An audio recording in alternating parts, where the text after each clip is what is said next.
अस्सलामुअलैकुम, welcome to my YouTube channel. I hope आप ठीक होंगे और आज मैं आपके साथ बिलविड अंकल वी का 8 पार्ट शेयर करने वाली हूँ। और जैसे कि मैंने आपको बताया कि आप स्टोरी थोड़ी हमारी में भी थोड़ी सी ज़्यादा हॉट और रोमांटिक ही होने वाली है, तो अगर आपको पसंद नहीं है तो मत सुनिएगा। और मैं फ़र्स्ट टाइम अपनी कुछ बाउंड्री और लिमिट्स को क्रॉस करने वाली हूँ, तो फिर आप सोच ही सकते हैं मैं क्या कर सकती हूँ। खैर, फिर भी देखेंगे। मैं इतना भी ज़्यादा आगे नहीं जाऊँगी, शायद चली भी जाऊँ, मुझे खुद नहीं पता। तो चलें हम अपनी स्टोरी को स्टार्ट करते हैं। पसंद आए तो लाइक और कमेंट कीजिएगा, और नहीं पसंद आए तो हेट कमेंट मत कीजिएगा, और चैनल को सब्सक्राइब कर लीजिएगा और मुझे बताइएगा कि मुझे कहाँ पे स्टोरी को मज़ीद इम्प्रूव करने की ज़रूरत है। So let's start our story. We बस लैंडजैन को लेके अब गाड़ी में उसे बिठा ही चुका था, और वो उसके साथ एकदम से बैठ ही गया था, और उसके बाकी सारे लोग भी अपनी अपनी गाड़ियों में बैठ ही चुके थे। और उसने बस दूर से किसी को भागते हुए देखा था। वो साइमन था जो कि बस तेज़ी से भागता हुआ उसकी तरफ ही आ रहा था। उसके आदमियों ने उसकी तरफ गन पॉइंट कर ली थी। आने दो उसे, वी ने उन्हें ऑर्डर दिया था। फिर साइमन जो कि उसके पास ही आ गया था। अंकल प्लीज़ जैन के साथ कुछ भी मत कीजिएगा, वो ठीक नहीं है, मैं आपसे रिक्वेस्ट करता हूँ। हाँ मुझे पता है वो ठीक नहीं है, तुम यहाँ से जाओ। अंकल प्लीज़ देखिए, मेरी बात को समझने की कोशिश करें, वो बहुत बीमार है। वो मैं क्या बताऊँ अब आपको, जो बात है जल्दी बता दो मुझे। वो ठीक नहीं है अंकल, वो आई थिंक वो प्रेग्नेंट है। उसने एकदम से जैसे बोल दिया था, और वी जो एकदम से चुप ही हो गया था। ये उसकी मेडिसिन्स हैं, प्लीज़ उसे टाइम से दे दीजिएगा। आई एम सॉरी, प्लीज़ आप उसे हर्ट मत कीजिएगा, मैं आपसे रिक्वेस्ट कर रहा हूँ। उसने कुछ भी बुरा नहीं किया अंकल। वो कैसे अपने दोस्त के लिए उससे रिक्वेस्ट कर रहा था। फिर वी को वो छोटा सा लड़का कितना ही अच्छा लगा था, जो इतना सब होने के बावजूद भी अपने दोस्त के लिए सोच रहा था और अपनी जान की परवाह किए बगैर उसके पास ही आया था। मैं उसका ख्याल रखूँगा, तुम भी अपना ख्याल रखना, और थैंक यू सो मच। उसने उसके सर पर हाथ फेरा था, और फिर साइमन जो कि उसे हैरानी से ही देख रहा था। कुछ देर पहले वाला वी कोई और था, और अब तो जैसे वो पुराने वाले अंकल वी थे। मैं चलता हूँ अब। वो गाड़ी में फिर से बैठ चुका था, और जैन जो कि उसके साथ बैठा ही हुआ अब जैसे किसी और ही दुनिया में जा चुका था। उसे फिर से चक्कर आने लगे थे, और वो जैसे अपनी साइड वाली विंडो के ऊपर ही गिरा हुआ था। तो तुम प्रेग्नेंट हो, लेकिन ऐसे कैसे तुम प्रेग्नेंट हो सकते हो जब मैंने कुछ किया ही नहीं? तो अभी पता चल जाएगा। उसने जैन का सार अपनी गोद में ही रख लिया था, और अब वो अपने ड्राइवर को बस हॉस्पिटल चलने के लिए बोल चुका था। मैं सब पता चला के रहूँगा, डोंट वरी। तुम पागल हो, लेकिन मैं तुम्हारे बाप की तरह पागल नहीं हूँ, समझ आई? वो उसे बस ऐसे ही सहलाते हुए अब हॉस्पिटल की तरफ लेके जा रहा था, और उसे कुछ भी दुख नहीं हो रहा था और ना ही उसे कोई टेंशन थी। वो जानता था जैन एकदम प्योर है, और ना तो वी ने उसके साथ किया है ना ही किसी और ने। ये सब एक साजिश थी उसे और जैन को दूर करने की। और कहीं ना कहीं वो ये समझ ही रहा था कि ये कौन कर सकता है, लेकिन अभी फ़िलहाल उसके पास कोई प्रूफ नहीं है, और जब तक कोई प्रूफ नहीं होता वो किसी के ऊपर ऐसे इल्ज़ाम नहीं लगा सकता। वो उसे लेकर हॉस्पिटल आ चुका था, और उसने बाकी साहब को बाहर ही रुकने के लिए बोला था। वो उसे ऐसे ही उठा के अब अंदर ले गया था। क्या हुआ सर? वो एक गायनेकोलॉजिस्ट डॉक्टर था जो कि उसकी तरफ देख ही रहा था। ये मेरी वाइफ है, इनकी तबीयत ठीक नहीं है, इनको चेक करें। लेकिन सर ये तो, क्या ये तो, हाँ क्या ये तो, मेरा मतलब है सर ये तो अभी, मतलब क्या मतलब है तुम्हारा? हाँ, क्या ये मेरी वाइफ नहीं हो सकता? लेकिन ये तो अभी छोटा है ना, और इसके कपड़े, क्या हुआ इसके कपड़ों को? हाँ अच्छे नहीं हैं, शादी हुई है हमारी, तो आप इसे मेरे पास क्यों लेकर आए हैं सर? तुम क्या हो, गायनेकोलॉजिस्ट हो ना, तो चेक करो क्या ये ठीक है कि नहीं। और हाँ, मुझे इसका पूरा मेडिकल चेकअप करवाना है, समझ गए? हाँ, आप कैसे हस्बैंड हैं? आप उसकी वर्जिनिटी को चेक करवाना चाहते हैं? डॉक्टर को जैसे शौक ही लगा था। हाँ करवाना चाहता हूँ। तुम्हें कोई प्रॉब्लम है? अपना काम करो, मुझे सब भी चेक करना है, क्या वो वर्जिन है या नहीं है, और कहीं वो प्रेग्नेंट तो नहीं है ना। और डॉक्टर ने उसकी तरफ जैसे उससे अफसोस के साथ ही देखा था। चेकअप करते हो या नहीं करते? उसने अपनी गन जैसे फिर से डॉक्टर के साथ पे रख ली थी और अब डॉक्टर क्या ही कर सकता था। हाँ सर करता हूँ, आप बाहर जाएं। क्यों जाऊँ मैं बाहर? नहीं जाऊँगा, मेरे सामने करना है जो करना है तुमने, समझ गए तुम? मैं ऐसे अपनी वाइफ को किसी और के साथ छोड़ के चला जाऊँ? पागल समझ रखा है क्या? इधर ही रुकूंगा मैं। हाँ तुम उस कर्टन के पीछे जा सकते हो, लेकिन मैं इस रूम से बाहर नहीं जाऊँगा, समझ गए तुम? मैं अभी इसको वहाँ पे लिटा के आता हूँ। उसने ऐसे भी होश से जहन को अब उठा के स्ट्रेचर पे डाल ही दिया था और फिर डॉक्टर जो के पास अपना काम स्टार्ट कर ही रहा था और वही जो के चेयर पर बैठा सोच ही रहा था ये क्या है, क्यों है, उसे पता कर के ही रहना है। लेकिन अभी इस पागल का दिमाग सेट करने की बारी है और काफ़ी टाइम तो लग ही चुका था, ज़्यादा से ज़्यादा और कम से कम 1 घंटा तो लगा ही था। और फिर डॉक्टर जो कि उसके पास टाइम से पहले सारी रिपोर्ट्स बना के ले आया था। ये एकदम प्योर और वर्जिन है। हो, थैंक यू। और प्रेग्नेंट तो बिल्कुल नहीं हो सकता ना जब इसके साथ किसी ने कुछ किया नहीं। हाँ मुझे पता है, इसके साथ कोई कुछ करने की हिम्मत भी नहीं कर सकता। ये मेरी वाइफ है और जो भी करूँगा मैं ही करूँगा। Thank you so much. ये रही आपकी फ़ीस। और हाँ, इस बात को बस यहाँ पे ही दफन कर दीजिएगा। ये रिपोर्ट्स मुझे देने के लिए एक बार फिर से थैंक्स। उसने वो रिपोर्ट्स ले ली थी और जैन को भी ले लिया था, लेकिन वो काफ़ी वीक है, उसके अंदर बहुत ज़्यादा ड्रग्स हैं। क्या ये ड्रग्स लेता है? नहीं, वो तो नहीं लेता। फिर ऐसे इसके ब्लड में इतना ज़्यादा अमाउंट में ड्रग कैसे ही हो सकता है? ये जैसे कब से कंटिन्यूसली ड्रग को कंज्यूम किए जा रहा है, इस वजह से इसकी तबीयत ऐसी है। जैसे ये प्रेग्नेंट हो और इसे कितनी ज़्यादा वीकनेस और कितनी ज़्यादा वॉमिटिंग होती होगी, मैं देख सकता हूँ। ये ऐसे जानबूझ के नहीं हुआ और ना ही ये कोई ड्रामा कर रहा होगा। ज़रूर इसके साथ किसी ने कुछ किया है, कोई है जो इसको ऐसे बीमार करना चाहता है। डॉक्टर ने उसे बताया था और वही आप सारी बात समझ ही चुका था। थैंक यू, मुझे इसकी मेडिसिन दे दीजिए। वो अब मेडिसिन और जैन दोनों को लेके अब दोबारा से गाड़ी में आ ही चुका था और फिर से वो उसका सार अपनी गोद में रख चुका था। चलो डार्लिंग, घर चलने का टाइम हो गया है, तुम्हारे और मेरे घर। सब सही हो जाएगा, मैं सब सही कहा दूंगा। तुम्हारा हस्बैंड है ना?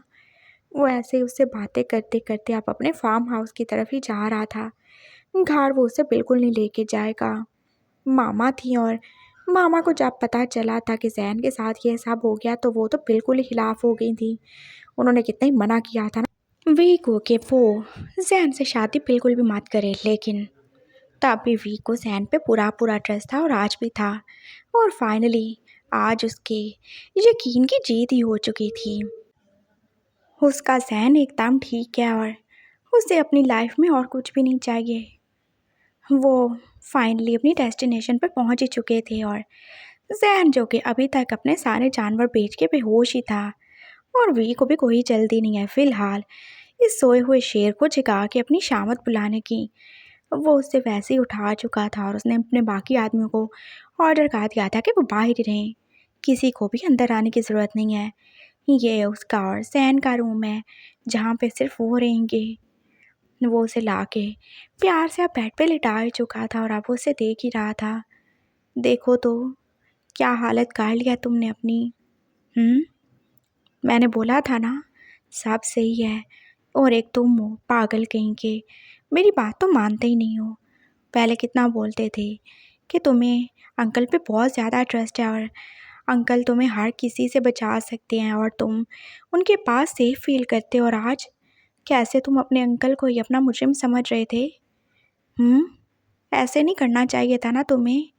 तुम ऐसे कैसे मुझसे हेट कर सकते हो? मैं तुमसे इतना ज़्यादा प्यार करता हूँ, पर तुम पता नहीं क्यों ही समझते नहीं हो।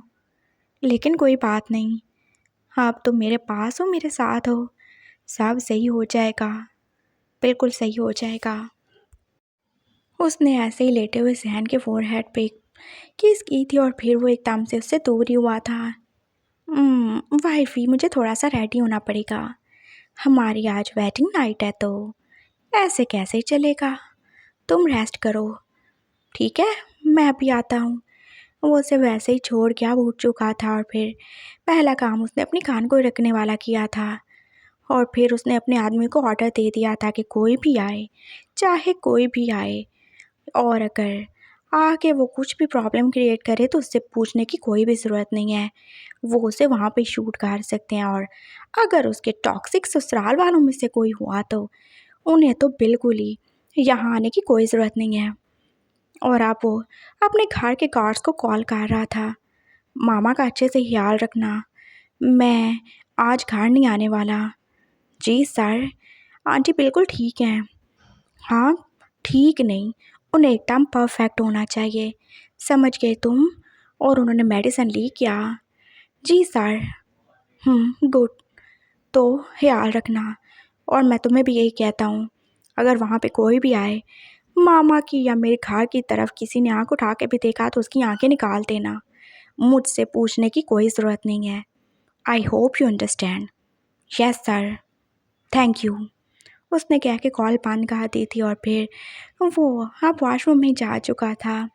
वो अच्छे से शावर लेगा और खुद को अच्छे तरीके से रेडी करेगा अपनी प्यारी वाइफ के लिए। आज के दिन का उसने कितने सालों से इंतज़ार किया था और फाइनली उसकी वाइफ उसके पास है, उसका ज़हन उसके पास है और अब वो बिल्कुल भी नहीं रुक सकता। हाँ, बिल्कुल भी नहीं। वो बस ऐसे ही आप अच्छे तरीके से रेडी हो ही चुका था। हम्म, क्या पहनूं मैं? उसे कुछ भी समझ नहीं आ रहा था और फिर जैसे उसका ध्यान अपनी फेवरेट ब्लैक शर्ट की तरफ ही गया था। ये पहनूं? हाँ, जैन को ब्लैक पसंद है और उसे चॉकलेट भी तो अच्छी लगती है। उसके होंठों पे जैसे एकदम से स्माइल ही आई थी। उसने वो शर्ट पहन ही ली थी और ऊपर वाले बटन उसने बिल्कुल भी बंद नहीं किए थे। उसे पता है जैन उसे देख के कैसे उस दिन आउट ऑफ कंट्रोल हो गया था और आज भी तो वो वैसा ही चाहता है, चाहे वो गुस्सा ही क्यों ना हो। लेकिन वी को पता है वो उसका मेट है, उसकी वाइफ है, वो उसके चार्म को कभी भी रेजिस्ट नहीं कर पाएगा। ऐसे ही होगा, उसे पूरा यकीन था। और अब वो अपने बिखरे हुए बालों के समेत खुद को देख ही रहा था आईने में। तो फाइनली वी उशियान, तुम्हारी शादी हो ही गई। बहुत ज़्यादा एक्साइटेड लग रहे हो तुम। वो खुद से ही बातें कर रहा था और जैसे खुद को देख के ही उसे कितना ज़्यादा अच्छा लग रहा था। आज के दिन के लिए कितना सब कुछ किया तुमने और फाइनली अब वो घड़ी आने वाली है जब तुम उसके करीब होगे, वो तुम्हारे करीब, और तुम दोनों के बीच में कोई भी नहीं होने वाला। वो जैसे खुद ही बोल के अब खुद ही होश हो रहा था और फिर उसने जैसे पूरी की पूरी बॉटल ही अपने ऊपर उंडेल ली थी परफ्यूम की।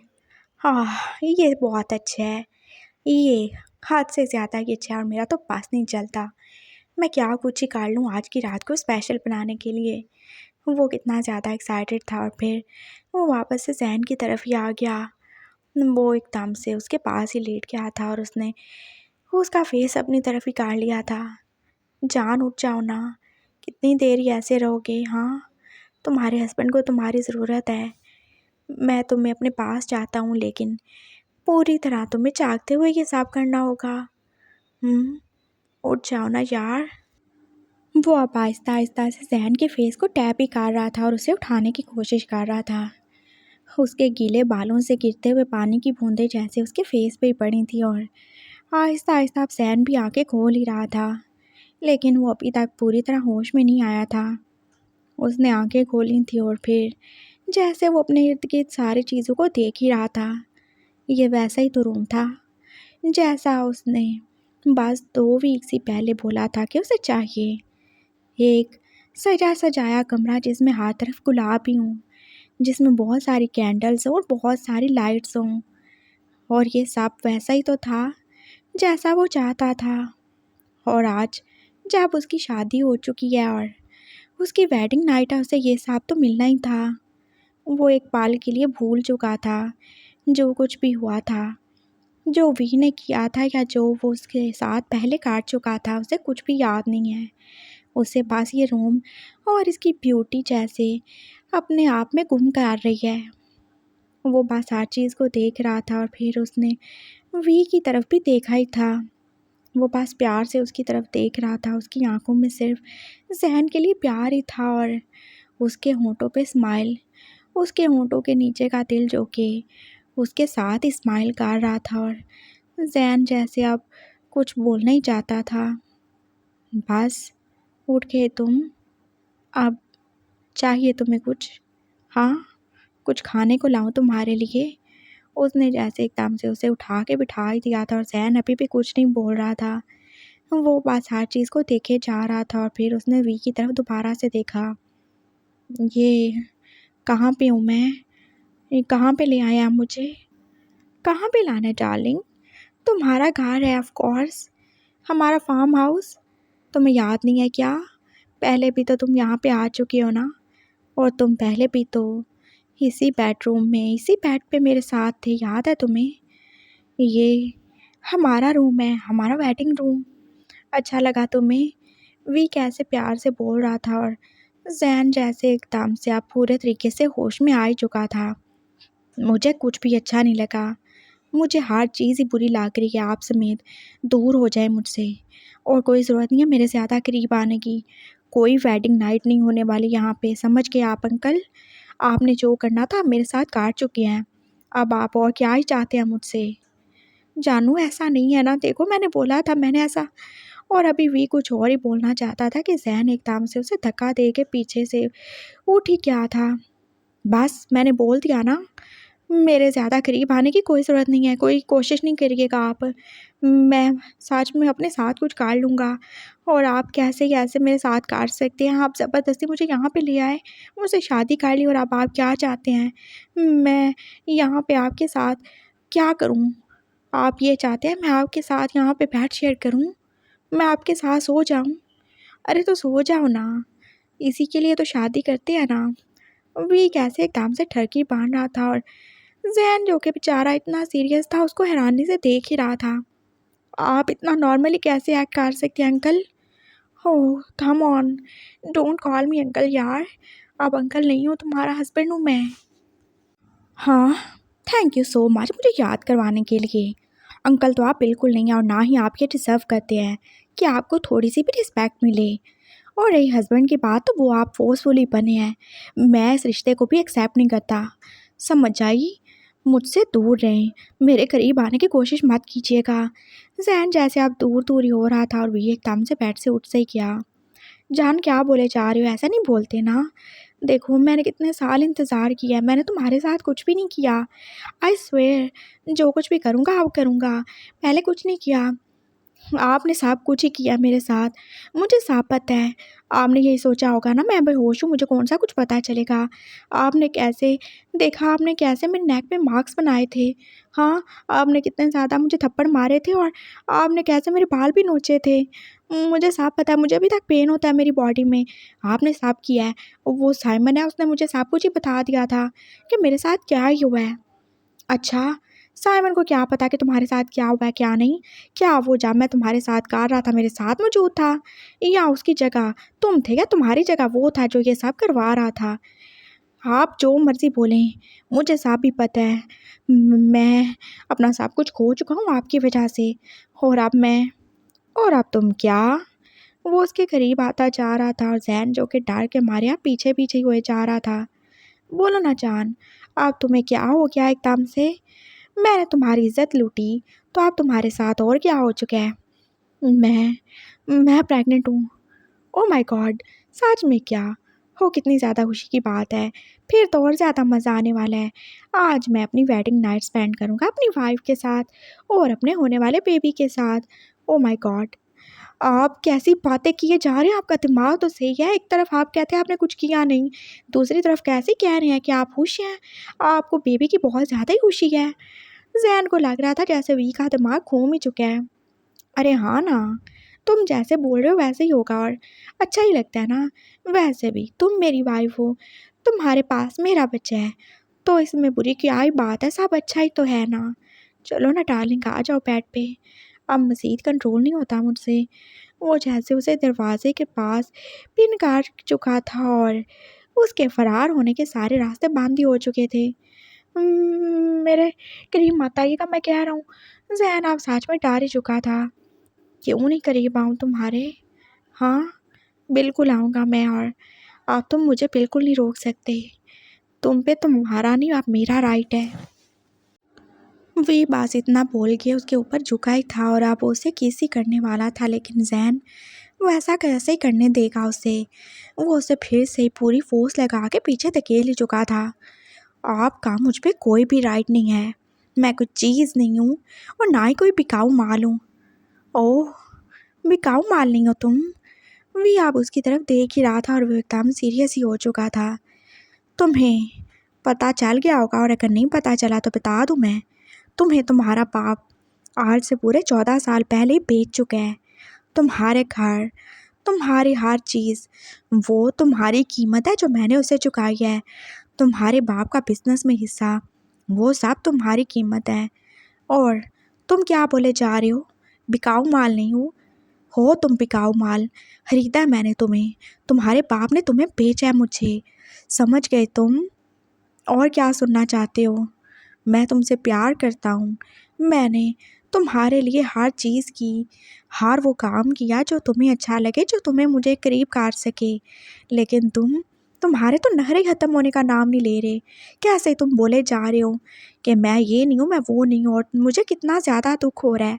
तुम कैसे खुद को बिकाऊ माल बोले जा रहे हो? तुम कोई माल नहीं हो, तुम कोई चीज़ नहीं हो ज़ैन। तुम मेरी वाइफ हो, तुम मेरा प्यार हो। मैंने इतने साल तुम्हारे लिए इंतज़ार किया, तुम मेरे मेट हो। तुम्हें क्यों नहीं समझ आता ये? और अब तुमने मज़ीद ऐसी कोई बकवास की तो मुझसे बुरा कोई नहीं होगा। ज़ैन अब बस वहीं पे खड़ा रह गया था और उसकी आंखों से कैसे आंसू ही गिरने लगे थे, और वी को जैसे एकदम से बुरा होने का एहसास ही हुआ। आई एम सॉरी, देखो मेरा वो मतलब नहीं था। आपसे बुरा कोई हो भी नहीं सकता। और हाँ, मुझे पता है मेरे पापा ने ये सब किया, लेकिन आप कौन से अच्छे थे? आपने भी तो मुझे ख़रीदा ना। अगर उन्होंने बेचा था तो क्या आपने ख़रीदा नहीं है? आप बहुत बुरे हैं। आपने बिल्कुल भी अच्छा नहीं किया। मैं पापा को क्या ही बोलूँ, वो मेरे बाप हैं। तो तुम मुझे क्यों बोल रहे हो? मैं भी तो तुम्हारा हस्बैंड हूँ, और मैंने कभी तुम्हें तुम्हारी इस बात का एहसास नहीं दिलाया। मैं तुम्हारा हस्बैंड था, लेकिन फिर भी मैं कैसे तुम्हारे मुंह से खुद को अंकल ही कहलवाता रहा? मैंने कुछ बोला क्या? मैंने बेशक तुम्हें खरीदा होगा, लेकिन मैंने कभी तुम्हें बताया नहीं, ना ही तुम्हारे घर वालों को बोला कि कभी तुम्हें इस बात का पता चलने दें। लेकिन अब तुम खुद को पता नहीं क्या ही समझ रहे हो। ऐसा कुछ नहीं है ज़ैन। देखो सब ठीक है, मैं तुमसे प्यार करता हूँ, और सब भूल जाओ जो हो गया। मैं तुम्हारे साथ रहना चाहता हूँ। प्लीज़ मेरे साथ ऐसा मत करो।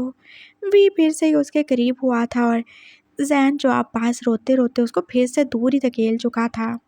मुझे हाथ मत लगाइएगा, मुझे नफ़रत हो रही है खुद से। मैं खुद को बहुत ज़्यादा गिरा हुआ फ़ील कर रहा हूँ। आप दोनों की वजह से, अपने बाप की वजह से उसने मुझे बेच डाला, और एक तरफ मेरा हस्बैंड है जिसने मुझे एक छोटे से बच्चे को ख़रीद लिया था। मैं आप दोनों का कुछ नहीं कर सकता, लेकिन मैं आपको अपने करीब नहीं आने दूँगा। मैं बता रहा हूँ, बस जो होना था हो चुका है। आप बिल्कुल भी नहीं। मैं कैसे ये एक रेपिस्ट को, एक जानवर को, एक भेड़िए को अपने करीब आने दे सकता हूँ?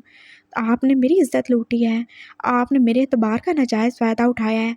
मैं हर बार, हर जगह बस आप पे यकीन करके कैसे आपके साथ चला जाता था, और आपने इसी बात का फ़ायदा उठाया है। मुझे किडनैप करवाया, मेरी इज़्ज़त खराब की, और आप कैसे आप अच्छे बन रहे हैं? आप कोई अच्छे नहीं हैं, आप बहुत बुरे हैं।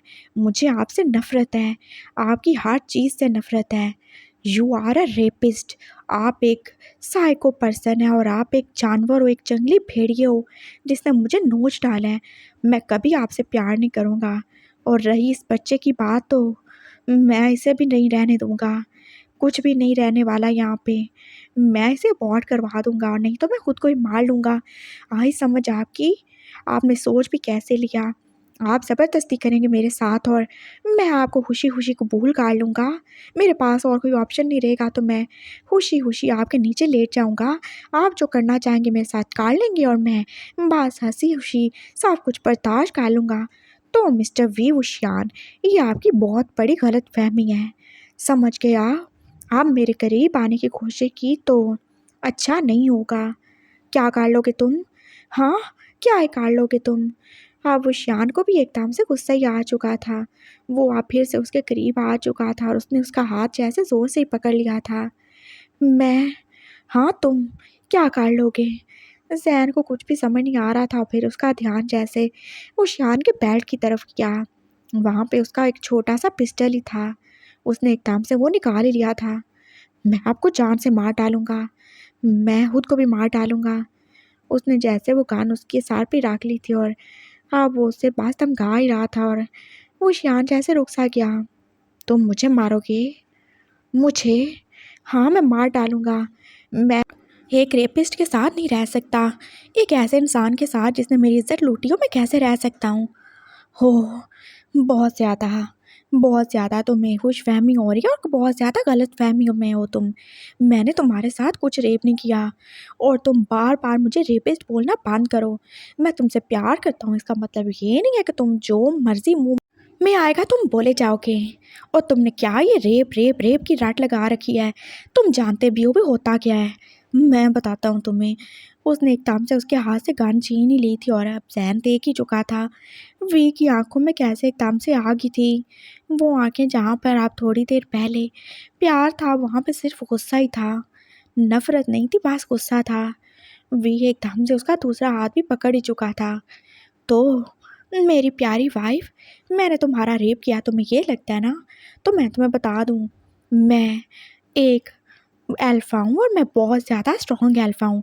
अगर मैं तुम्हारा रेप करता तो तुम अब अपनी टाँगों पे खड़े नहीं होते। समझ गए तुम? तुम जो एक रात में हॉस्पिटल से वापस आ गए थे, तुम 4 दिन तक वहीं पे बेड पे पड़े होते। तुम्हारी ये टर-टर करती हुई ज़ुबान बोलने के काबिल नहीं होती। तुम्हारी आँखें जो ऐसे मेरे ऊपर उठी हैं और मुझे नफ़रत से देख रही हैं, ये झुकी होती मेरे आगे। तुम अपनी टाँगों पे खड़े नहीं होते और ना ही तुम्हारे दिल में इतनी ज़्यादा हिम्मत होती कि तुम इतनी बातें करते। जानते हो रेप कैसे होता है? बताऊँ मैं तुम्हें? उसने जैसे एकदम से उसके दोनों हाथों को पकड़ ही लिया था और उससे उसकी बैग के साथ भी निकाल दिया था और दूसरे हाथ से जैसे वो उसके कोट को एकदम से उतार के फेंक ही चुका था। उसने उतारा कब था? उसने तो उसे फाड़ ही डाला था। प्लीज़ मुझे छोड़ दें। ज़ैन एकदम से डर ही गया था। नहीं, क्यों छोड़ूँ मैं तुम्हें? मैं तो रेपिस्ट हूँ और रेपिस्ट कहाँ ही छोड़ते हैं। तो तुम्हें क्या लगता है रेपिस्ट क्या करते हैं? मैं तुम्हें बताऊँ क्या करते हैं वो? अभी बताता हूँ। रेपिस्ट रहम नहीं खाते जैसे मैं खा रहा हूँ। वो प्यार नहीं करते। वो ऐसे प्यार के लिए भीख नहीं माँगते। वो ऐसे प्यार से बात नहीं करते जैसे मैं करता हूँ। जानते हो वो क्या करते हैं? हाँ, वो एकदम से जैसे उसे अपने करीब ही काट चुका था और वो एक हाथ से आप उसके फेस को अपने करीब किए जैसे आप उसे पैशनेटली किस कर रहा था। बहुत ज़्यादा वाइल्ड किस और ज़ैन की आंखों से बस अब आंसू ही निकल रहे थे। वो ऐसे किस करते हैं और वो इतनी शिद्दत से करते हैं कि तुम्हारे होंठ ही काट डालेंगे। लेकिन मैं नहीं काटूंगा। मैं कोई रेपिस्ट हूँ? नहीं ना। मैं तुम्हारा हस्बैंड हूँ, तुमसे प्यार करता हूँ। उसके बाद वो क्या ही करते हैं तुम जानते हो? वो तुम्हारी नेक को ऐसे काट ही खाएंगे जैसे कोई भेड़िया हो। हाँ, वो उसकी नेक पे झुका बस उससे साकी कर रहा था और ज़ैन जो कि बस अब रो ही रहा था। प्लीज़ मुझे छोड़ दें। I am sorry. क्यों मैं छोड़ूं तुम्हें? मैं तो रेपिस्ट हूँ ना। मैं तो बुरा आदमी हूँ, मैं तो भेड़िया हूँ। तो भेड़िए तो बस नोचते ही हैं, तो मैं भी नोचूंगा तुम्हें। I am sorry. नहीं, अब इसका टाइम गुजर चुका है। वी को अब बहुत ज़्यादा गुस्सा और दुख हो रहा था ज़ैन से ऐसी अपनी इंसल्ट करवाने पर। वो अब उसकी नेक पे भी बांस उसे बाइट ही कर रहा था और ज़ैन बस अब रो ही रहा था। उसने होती मुसीबत को दावत दे डाली थी। वी का एक हाथ जो कि उसके दोनों हाथों को पीछे मजबूती से बात जकड़ के रखा हुआ था और उसका दूसरा हाथ जो कि बाज उसकी शर्ट को उसकी बॉडी से हटाए जा रहा था। फिर रेपिस्ट तुम्हारी बॉडी पे आते हैं। वो तुम्हें हर उस जगह पे बाइट करते हैं जहाँ पे वो काट सकते हैं।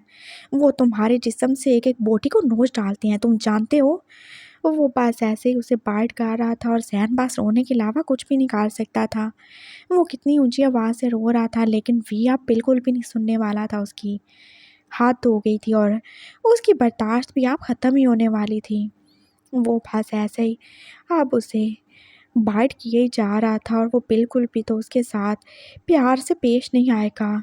क्यों आए वो उसके साथ प्यार से पेश? Uncle please leave me, I am sorry, Jain फिर से बोला था और वी ने उसकी तरफ अब गुस्से से ही देखा था।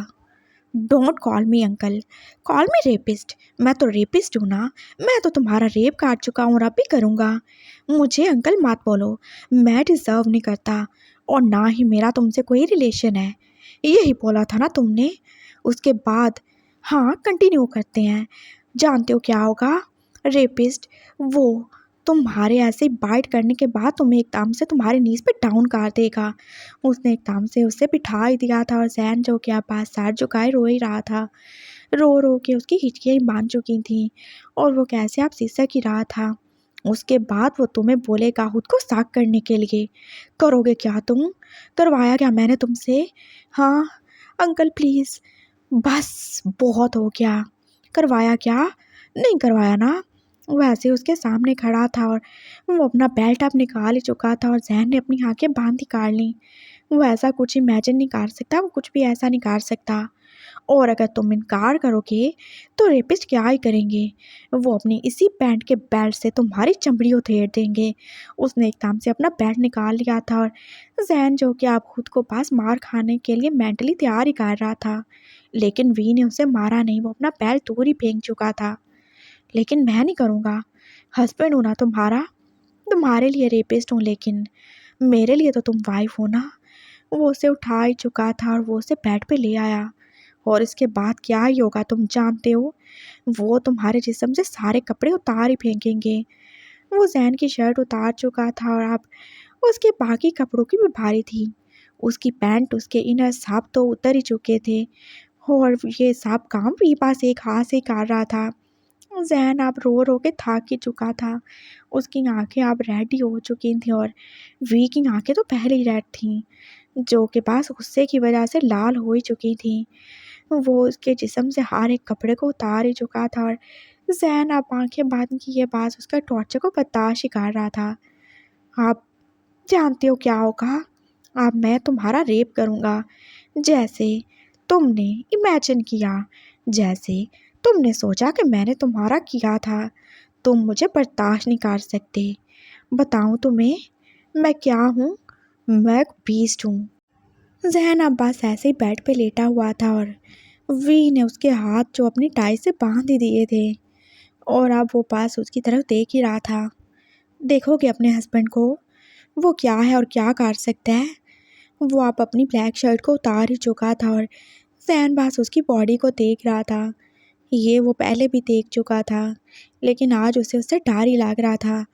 वी अब उसके सामने बारी बारी अपनी हर चीज़ तो उतार ही चुका था और अब वो बिल्कुल उसके सामने वैसे ही था। देखो मुझे, तुम्हें लगता है मैं तुम्हारे साथ कुछ करूँगा और तुम ऐसे ही रहोगे, बिल्कुल ऐसे रहोगे जैसे तुम हो? हाँ। ज़ैनब देख रहा था और उसकी आंखें बस फटी की फटी रह गई थीं। देख लिया तुमने अपने हस्बैंड का मैनहुड। मैं ऐसा ही हूँ। मैंने तुम्हारे साथ कभी कुछ गलत नहीं किया, लेकिन आप तो मुझे करना ही पड़ेगा ना। तुम जो ऐसा बोलते हो तो मैं तो वैसे ही बनूंगा ना जैसे तुम चाहोगे।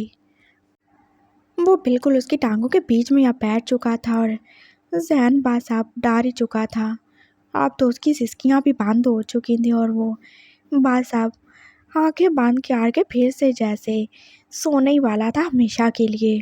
अपनी आंखें खुली रखो और देखो मुझे। आई एम सॉरी, प्लीज़ मेरे साथ ऐसा मत करें। हाँ, क्या बोला तुमने? मैंने सुना नहीं। I am sorry uncle. Jain कितनी मुश्किल से ही बोला था और उसका सांस जो क्या वो उखड़ ही चुका था। उसने एकदम से खांसना ही शुरू कर दिया था और वी पास रुक ही गया। वो उसे काफ़ी ज़्यादा ही डरा चुका था। उसका गुस्सा जैसे एकदम से अब ठंडा ही होना शुरू हो गया था। जहन को कैसे बस सांस लेने में प्रॉब्लम ही हो रहा था और वी को भी पता चल गया था उसने कुछ ज़्यादा ही डरा दिया उसे। वो एकदम से ऊपर हुआ था उसके करीब और उसने उसके हाथ खोल ही दिए थे। जैन जो कि अब इतना ज़्यादा डांट चुका था, अपने हाथों से अपना फेस छुपा ही रहा था और कितनी मुश्किल से ही वो रो रहा था और रो रो के काँप भी रहा था। वी को कितना ज़्यादा उस पे तरस आया था और उसने जैसे उसे सीने से ही लगा लिया। चुप हो जाओ, रो नहीं, मैं तुम्हें बस बता रहा था, मैं कभी ऐसा नहीं करूँगा। मैं तुम्हें बस प्यार करता हूँ और प्यार ही करूँगा सारी ज़िंदगी, कभी तुम पे टॉर्चर नहीं करूँगा। पर तुम मुझे रेपिस्ट मत बोलना, मुझे बिल्कुल अच्छा नहीं लगेगा। वो बोल रहा था और जैन जैसे डर के अब उसी के सीने पे अपना मुंह छुपा के रो ही रहा था और वी ने उसे आगे काट लिया। आप चुप हो जाओ, क्या सारी रात रोते हुए गुजारोगे? हाँ, देखो क्या हाल कर लिया तुमने अपनी प्यारी प्यारी आंखों का। वो एकदम से नॉर्मल हो चुका था और अब वो फिर से जैन को किसी करने वाला था। मैं नहीं करूँगा, मैं तुम्हारा वेट करूँगा जब तक तुम 18 के नहीं हो जाते। मैं तुम्हारे साथ वो सब नहीं करूँगा, डोंट वरी। वो आप फिर से उसके करीब हुआ था और आप जैन ने कोई भी रेजिस्टेंस नहीं की।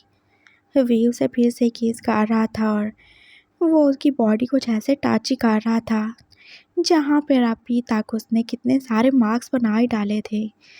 जैन का रोना पास बंद ही हो चुका था और वो चुप भी था। वो उसे कोई रिस्पॉन्स नहीं कर रहा था, लेकिन उसने आगे से मुकाबला भी नहीं किया। वी के लिए बस इतना ही काफ़ी था।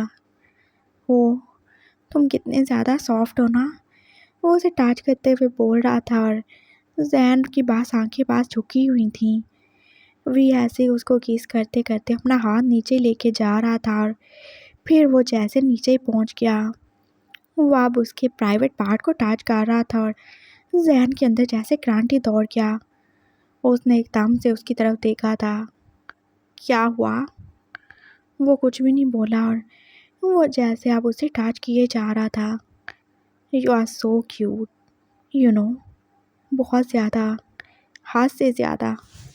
और आप इस क्यूट बंदे को चाहिए कि वो अपने हस्बैंड की थोड़ी हेल्प करे। मुझे पैशनेटली किस करो, जितना ज़्यादा पैशन से हो सके उतना, और मज़ीद कोई ड्रामा नहीं, नहीं तो मुझे फिर गुस्सा आ जाएगा। वो बोल रहा था और जैन बास उसकी हाँ में हाँ ही मिलाएगा। वो उठ के बैठ चुका था और उसने जैन को भी बिठा ही लिया था। वो आंखें बांध की अब उसको किस ही करने वाला था और जैन ने भी अपना मुंह खोल ही दिया था। वी अब उसके पूरे माउथ को टेस्ट ही कर रहा था और जैन भी आंखें की अब उसके बालों में जैसे उंगलियां फेर रहा था और फिर वो एक दूसरे में खो ही चुके थे। जैन अब बस सब कुछ मजबूरी में ही करेगा। और फिर वी ने खुद को रोका ही नहीं। वो उसे किस करते करते जैसे अपने आप को हैंड जॉब भी दे रहा था और जैन का जैसे पूरा खून उसके फेस पे जमा हो गया था। ये सब वो पहली बार देख रहा था, लेकिन वो कुछ भी नहीं करेगा। उसने अपनी आंखें बंद कर ली थी ये सब देख के और वी की ऐसे सेक्सी आवाज़ें सुन के तो जैसे उसकी अपनी बॉडी भी हॉट हो रही थी। उसके दिल की धड़कनें जैसे आप बढ़ ही चुकी थी और उसका हाथ भी नीचे चला ही गया और वी ने उसका हाथ पकड़ लिया। तुम नहीं करोगे ये, बिल्कुल नहीं करोगे, उसने बोला था और फिर कितने टाइम बाद जैसे वो रिलीज़ हो ही चुका था और अब उसने जैन की तरफ देखा था उन्हें नशीली आंखों से और जैन जैसे अब डर ही गया। अब वी क्या उसके साथ भी यही करने वाला है? उसने जैन को एकदम से धक्का ही दे दिया था और उसे नीचे लिटा ही दिया था। अब तुम्हारी बारी। वो पास नीचे ही हो रहा था और जैन को जैसे अपना दिल रुकता हुआ फील हो रहा था। ओ नो, अंकल ने बोला था वो नहीं करेंगे, क्या वो करने वाले हैं? उसने अपनी आंखें बंद कर ली थी और डर के मारे बेड की शीट को जैसे पकड़ ही लिया था और फिर उसने एकदम से जो फील किया था उसने उसे आंखें खोलने पे मजबूर कर दिया था। अंकल प्यार से ही उसके प्राइवेट पार्ट को आप टच कर रहे थे और उनकी आंखें पूरी की पूरी रेड ही हो चुकी थीं। नो, उसने बस इतना ही बोला था और अंकल अगले ही पल उसे जैसे अब साक करने में बिजी हो ही चुके थे। जैन की जैसे हैरत की कोई इंतहा नहीं रही थी। उसने सोचा भी नहीं था अंकल ऐसा भी कर सकते हैं। क्या वो उससे इतना ज़्यादा ही प्यार करते हैं कि वो इस हद तक जा सकते हैं? वो बस हैरान था और फिर थोड़ी देर के बाद ये हैरानी तो जैसे प्लेजर में बदल चुकी थी। उसने बिल्कुल भी खुद को नहीं रोका। वो अब अपने बस में नहीं है, उसका कंट्रोल ख़त्म हो चुका है। पूरा कमरा बस उनकी आवाज़ों से ही भरा था और जैन को बस सब भूल ही चुके हैं। सब भूल चुका है, उसे कुछ भी याद नहीं है। जो होगा देखा जाएगा। उसके हाथ जो के पास वी के बालों में ही थे और वो बस उससे कुछ बोलने ही वाला था जब वो एकदम से रुक ही गया। अंकल, अंकल नहीं, डैडी बोलो। My dear queen wife,